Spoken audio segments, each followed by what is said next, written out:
This 5-minute solution will show you how to find Facebook page ID.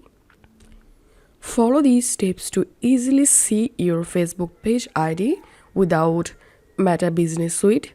You can easily see your page ID from your new page experience. So first of all, come to your page profile and now click on About, and here click on Page Transparency,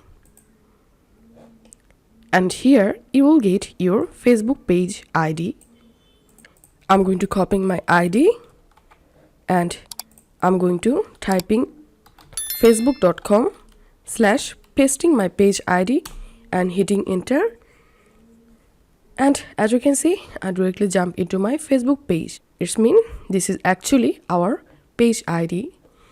If this video helped you out, please leave a like and leave a comment down below. Thank you for watching.